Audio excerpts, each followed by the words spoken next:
Lake Tahoe, California is home to 53,000 year-round residents and plays host to 3 million visitors per year. This October, Lake Tahoe fell below its natural rim, cutting off supply to the Truckee River, reducing it to little more than a trickling stream.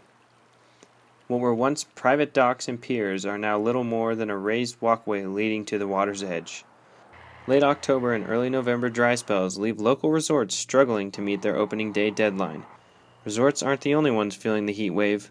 Local rental shops like Shoreline of Tahoe rely on winter storms to bring the customers, as store manager Doug Carr explains. Anytime it snows and we're having a good winter and it's dumping out there, people need gloves, they need goggles, hand warmers, little stuff like that. With the drought and everything, it's kind of been tough. There's nothing like snow. I mean, we are kind of a tourist town, and our biggest time of the season is right around now, Thanksgiving and Christmas time, where, if there's more snow, we definitely see more business.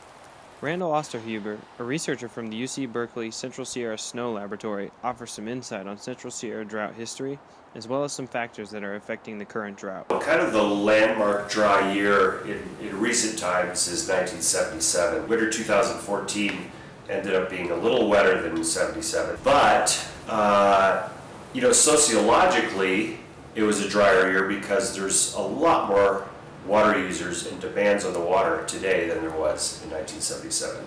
In January of 2012, our snow depth at our main study site here went to 0.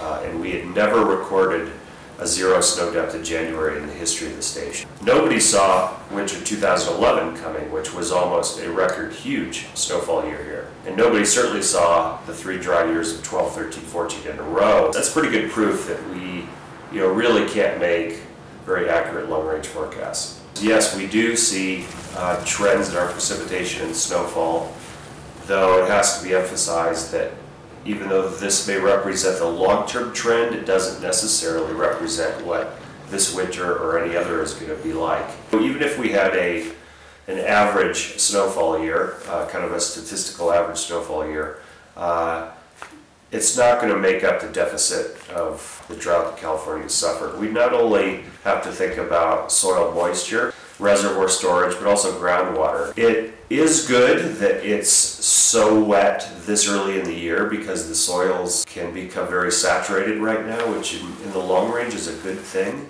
We have had years where we've had a long dry summer like California usually has. The soils are quite dry, soil moisture is quite low.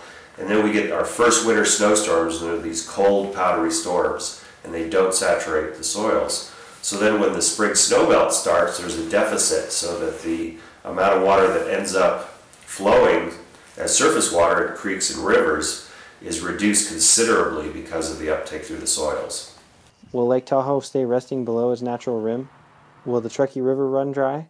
Or will the storms of this upcoming winter help to combat the current drought that California is facing? This is Stephen Brooks for Journalism 207-208, signing off.